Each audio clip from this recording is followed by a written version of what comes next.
दोस्तों, आज हम लोग मैटर चैप्टर यानी पदार्थ चैप्टर को बहुत ही शॉर्ट फॉर्म में पढ़ेंगे।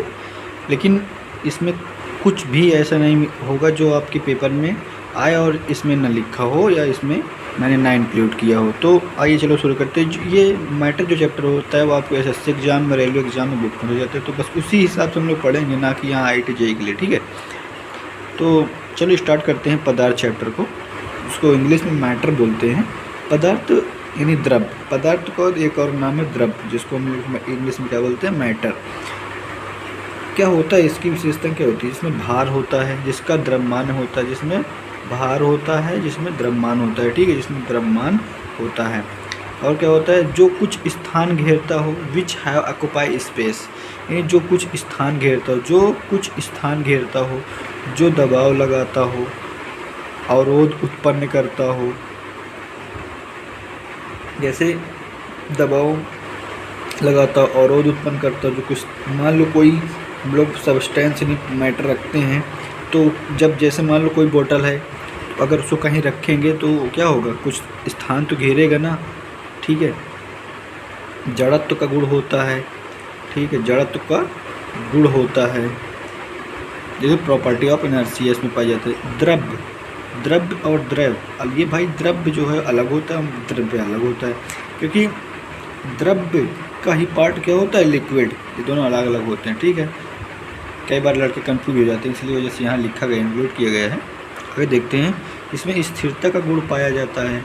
ठीक है, आई होप आपको क्लियर होगा। पदार्थ की अवस्था बदलती रहती है, अवस्था जो है क्या है, बदलती रहती है।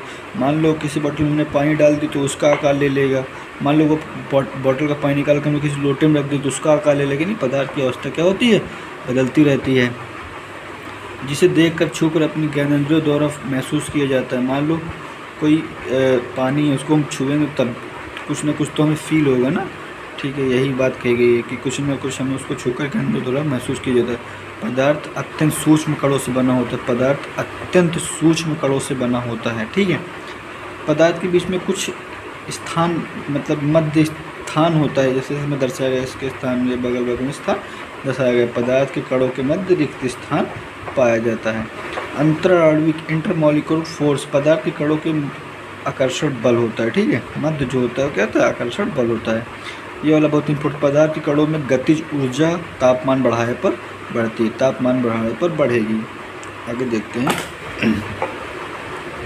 पदार्थ या द्रव्य के कण, कण इसमें दो प्रकार के होते हैं। इसमें कण कितने प्रकार के, दो प्रकार के होते हैं, एक एटॉम, एक मॉलिक्यूल। मॉलिक्यूल मतलब ये बड़ा होता है और परमाणु ये छोटा होता है। जैसे कि इंग्लिश में आपको लिखा होगा ATO, इसमें कम मीनिंग है, यानी कम स्पेलिंग्स हैं, तो ये छोटा हो गया। मॉलिक्यूल याद करने के लिए बता रहे हैं, मॉलिक्यूल इसमें ज़्यादा स्पेलिंग्स हैं तो ये बड़ा हो गया। ठीक है, हिंदी वाले अगर इसमें अणु है तो इसमें कम है तो इसमें ज़्यादा मान लेंगे, परमाणु इसमें ज़्यादा है तो इसको कम मान लेंगे। ठीक है, आई होप आपको इतना क्लियर होगा, आपको याद हो गया होगा कि कौन बड़ा होता है कौन छोटा।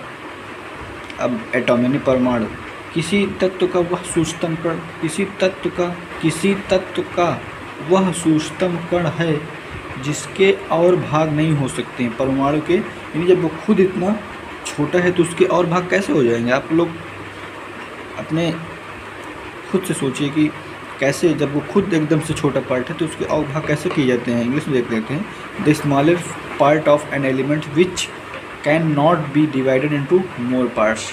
आई होप इतना आपको क्लियर होगा। क्या होते हैं, स्वतंत्र अवस्था में पाए जाते हैं। कौन? परमाणु जो है वो स्वतंत्र अवस्था में नहीं पाए जाते हैं। परमाणु रासायनिक अभिक्रिया में भाग लेता है। ठीक है, अणु किसे कहते हैं? दो या दो से अधिक परमाणु रासायनिक बंध द्वारा संयोजित होकर एक अणु का निर्माण करते हैं। अणु जो होते दो या दो से अधिक परमाणु रासायनिक बंध द्वारा संयोजित होकर एक अणु का निर्माण करते हैं। ये स्वतंत्र अवस्था में पाया जाता है। इसमें तत्व के सभी गुण पाए जाते हैं। इसमें क्या होता है, तत्व के सभी गुण पाए जाते हैं। इसमें तत्व के सभी गुण पाए जाते हैं।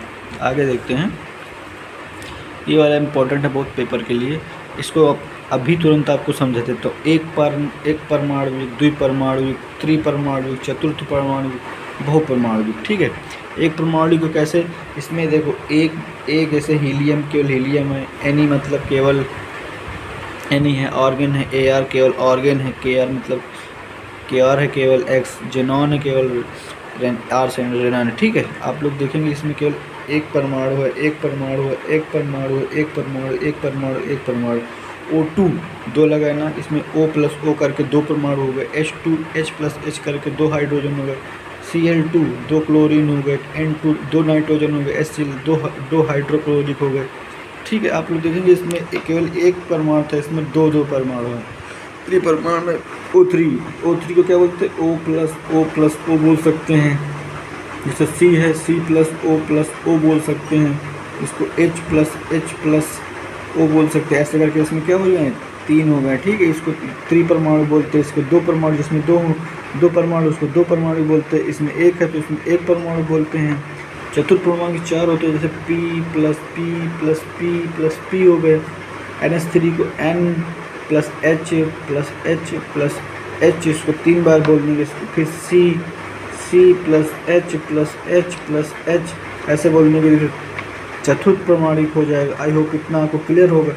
बहुपरमाणुविक में देखो, जिसमें चार से अधिक आ जाएंगे, जैसे CH4 एक चार तो ये हो गए, एक ये हो गए, पाँच हो गए ना।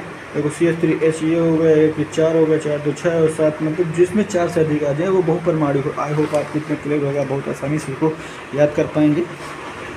पदार्थ की अवस्था, सेफ स्टेट ऑफ मैटर, पदार्थ की अवस्था। पदार्थ की मूल तीन अवस्था होती है। कौन? ठोस, द्रव, गैस। पदार्थ की सॉलिड, लिक्विड, गैस। पदार्थ की तीन मूल अवस्थाएं होती हैं, ठोस, द्रव, गैस। कुल ज्ञात जो वैज्ञानिकों द्वारा अवस्थाएं वो पांच है, सॉलिड, लिक्विड, गैस, प्लाज्मा और BC। ये बाद में है। ठीक है, ये बाद में मतलब पूछ गई हैं। सॉलिड कौन होता है, लिक्विड कौन होता है, गैस कौन होता है। ठीक है, सॉलिड में क्या होता है, ये बहुत पास इसमें जो एटम्स होते हैं बहुत पास होते हैं, मतलब ठसे हुए दबे हुए होते हैं। लिक्विड में थोड़ा दूर होते हैं। किसके कंपेरिजन में? सॉलिड के कंपेरिजन में। गैस में क्या होता है, दूर एकदम होते हैं, स्पेस ज़्यादा होता है। ठीक है, आई होप इतना आपको क्लियर होगा। आगे देखते हैं। आगे इसका आकार, सॉलिड का जो होता है वो आकार होता है इसमें, लेकिन लिक्विड का जो होता है वो आकार नहीं होता है, ना तो गैस का कोई आकार होता है। आयतन होता है सॉलिड का भी, लिक्विड का भी, लेकिन गैस का आयतन नहीं होता है। गतिज ऊर्जा, गैस की सबसे ज़्यादा, लिक्विड की उससे कम, सॉलिड की सबसे कम। अंतराणिक बल, कणों के मध्य का बल, सॉलिड में सबसे ज़्यादा, लिक्विड में उससे कम, गैस में सबसे कम। सबसे ज़्यादा किसमें? सॉलिड में। संपीड़न किसे कहते हैं? संपीड़न, कंप्रिहेंसिबल, दबाकर पास लाएं, यानी गैस में सबसे ज़्यादा संपीड़न, लिक्विड में उससे कम, सॉलिड में सबसे कम। स्पेस बिटवीन पार्टिकल, कणों के मध्य एक स्थान। देखो सॉलिड में क्या होता है, वो सबसे ज़्यादा होते हैं, उसके बाद लिक्विड में होते हैं, उसके बाद गैस में होते हैं। ये तो मैंने आपको पहले भी समझा दिया है, तो ये इसका ग्राफ बना हुआ है। ठीक है,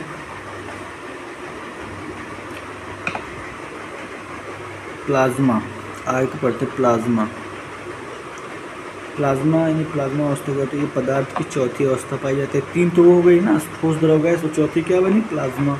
ये अत्यधिक ऊर्जावान और उत्तेजित कण है। ये अत्यधिक ऊर्जावान, इनमें बहुत एनर्जी होती है, उत्तेजित होते, एक्साइटेड कण होते हैं। ये आयनीकृत गैस है, आयोनाइज्ड गैस। ये आयनित गैस है, आयनीकृत गैस है। जो कौन है? प्लाज्मा। ये एकमात्र विद्युत की सुचालक अवस्था है, नहीं इसमें विद्युत का भी सुचार हो सकता है। ठीक है, ब्रह्मांड की सबसे सामान्य अवस्था है, ये भी याद रखेंगे। जैसे क्या, fluorescent tube, neon bulb, star पुनित तारे, उदाहरण सन, सूर्य। बोस आइंस्टीन कंडेंसेट, पदार्थ की पांचवी अवस्था होती है। ये पदार्थ की पांचवी अवस्था होती है। ये अत्यधिक कम ताप पर बनती है। It is form at extremely low temperature. Super atom परमाणु, इसको सुपर एटम परमाणु बोलते हैं। व्यक्तिगत पहचान खो देता है। अपनी जो सुपर एटम है वो परमाणु अपनी व्यक्तिगत पहचान को खो देता है। परमाणु अनुत्तेजित एवं बहुत ठंडे होते हैं। जो परमाणु होते हैं वो अनुत्तेजित और बहुत ठंडे होते हैं। उपयोग क्वांटम यांत्रिकी में होता है। BEC को क्या बोलते हैं? BEC का पहला जो वर्ड है वो SN बोस यानी सत्यनारायण बोस है। E का अल्बर्ट आइंस्टीन है और C का कंडेंसेट है। ठीक है, अब लोग इनके कुछ चेंजिंग होते हैं, उनके कैसे कैसे चेंजिंग होती है। जैसे ठोस का हम लोग द्रव में ले जाएंगे, सॉलिड को हम लोग लिक्विड में ले जाएंगे, उसको मेल्टिंग बोलते हैं। सॉलिड को लिक्विड में ले जाएंगे, उसको मेल्टिंग बोलेंगे। और लिक्विड को गैस में ले जाएंगे, लिक्विड को गैस में ले जाएंगे, उसको वाष्पीकरण बोलते हैं। जैसे मान लो कोई बर्फ़ है, बर्फ़ को हमने पिघला दिया तो वो क्या हो, मेल्ट हो गया, मेल्ट होकर क्या बन गई, पानी। पानी को क्या मतलब गलने को क्या बोलते हैं, गलनांक बोलते हैं, ठीक है। उसके बाद द्रव, द्रव यानी लिक्विड है, उसको गैस में हम लोग मान लो कोई पानी हमको उसको उबालते हैं तो गैस में मतलब गैस बन के उड़ेल वाष्पीकरण हो जाता है, ठीक है। इतना आपको क्लियर होगा।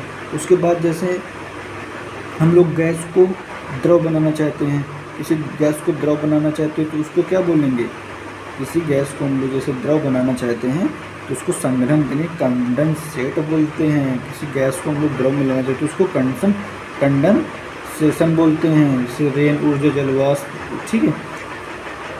जो गैस बन के मान लो जैसे वाष्पीकृत होकर उड़ती है, उसके बाद फिर मान लो जल बन के नीचे आ जाती है तो उसे क्या बोलते हैं, संघनन बोलते हैं। और उसके बाद हम लोग द्रव को अगर हम लोग ठोस बनाना चाहते हैं, यानी भाई जैसे कोई पानी उसको फ्रीज में लगा देंगे, फ्रीज कर देंगे तो उसको फ्रीजिंग ही नहीं है, बोल रहे भाई तभी तो बर्फ़ बन जाएगी ना, ठोस बन जाएगा, मतलब ठोस बन जाएगी नहीं, बर्फ़ बन जाएगा, ठीक है। द्रव को ठोस बना देते हैं, ठीक है। जैसे मान लो हमको ठोस से सीधा गैस में जाना है तो उसको क्या बोलते हैं, ठोस से सीधा गैस में जाना है, ठोस से सीधा गैस में जाना है, उसे ऊर्ध्वपात यानी ड्राई है, शुष्क बर्फ बोलते हैं, ठीक है। और जैसे मान लो गैस से सीधा ठोस बनाना है, गैस सीधा, उसको निक्षेपण बोल देते हैं। आई होप इतना आपको क्लियर होगा, बहुत ही आसान शब्द मैंने आपको बताया है। उसके बाद लिखा है चेंजिंग स्टेट ऑफ मैटर, वो तो सेम बात थी जो मैंने आपको बताई है। प्लाज्मा, इसको इसमें क्यों क्या है, प्लाज्मा, अगर गैस से प्लाज्मा बनाते हैं तो आयनाइज्ड होता है, प्लाज्मा से गैस बनाते हैं तो रिकॉम्बिनेशन होता है। जैसे गैस से हम लोग लिक्विड बनाते हैं तो कंडेंसेशन होता है, लिक्विड से गैस बनाते हैं तो ना वेपराइजेशन होता है। इसे गैस से सॉलिड बनाते हैं तो डिस्पोजिशन होता है, सॉलिड से गैस बनाते हैं तो सब्लिमेशन होता है, ठीक। आई होप इतना आपको क्लियर होगा। फ्रीजिंग क्या होती है, फ्रीजिंग मतलब लिक्विड द्रव का ठोस में परिवर्तन फ्रीजिंग कहलाता है। द्रव का ठोस में परिवर्तन फ्रीजिंग कहलाता है। जैसे पानी को हम लोग बर्फ में चेंज करने, कूल करने के बाद ठोस में द्रव को लिक्विड बना दिया, ठंडा कर दिया, ठीक है। आई होप अपना आपको मेल्टिंग गलनांक जिसको बोलते हैं, थोड़ा जल्दी जल्दी कर लेते तो ज़्यादा बड़ी वीडियो हो जाएगी। Melting, solid change into a liquid, ठोस का द्रव में बदलना, ठोस का द्रव में बदलना। जैसे आइस को हम लोग सीधा पानी में बदल दिए तो एक हीटिंग करने पर लिक्विड बन जाता है, मेल्टिंग बोलते हैं, पिघला देते हैं। वेपराइजेशन, वाष्पीकरण, लिक्विड चेंज इनटू ए गैस वेपर, किसी द्रव को गैस से वाष्प बदलना, लिक्विड को गैस में बदलना, दैट्स कॉल्ड वाष्पीकरण, वेपराइजेशन। आई होप आपको क्लियर होगा। आगे चलते हैं। कंडेंसेशन किसे कहते हैं, संघनन, a gas vapour change into a liquid, किसी गैस या वाष्प का द्रव में बदलना, किसी गैस या वाष्प का द्रव में बदलना। रेन यानी वर्षा हो, जैसे एग्जाम्पल क्या तो वर्षा, बादल बनना, सीएनजी कंप्रेस्ड नेचुरल गैस, संपीड़ित प्राकृतिक gas, LPG, liquefied petroleum gas, द्रवित पेट्रोलियम गैस। सब्लिमेशन किसे बोलते हैं, सब्लिमेशन किसे बोलते हैं, सॉलिड को सीधा गैस में बदलना, ए सॉलिड चेंज इनटू गैस, किसी ठोस का गैस में बदलना। उदाहरण, सूखी बर्फ, ड्राई आइस, सॉलिड CO2, ठोस CO2, फिनाइल नफ्थलीन, कपूर, अमोनियम क्लोराइड, मौसादर, आयोडीन, ठीक है। डिपोजिशन, छेपड़ किसे कहते हैं, a gas change into solid, gas का ठोस में परिवर्तन, गैस का सीधे सॉलिड बदलता है, that's called deposition. I hope ये वीडियो आपको अच्छी लगी होगी। कंप्लीट मैटर चैप्टर को पढ़ा दिया गया है। आगे वाला चैप्टर जो होगा वो भौतिक एवं रासायनिक परिवर्तन पर होगा। मिलते हैं नेक्स्ट वीडियो में।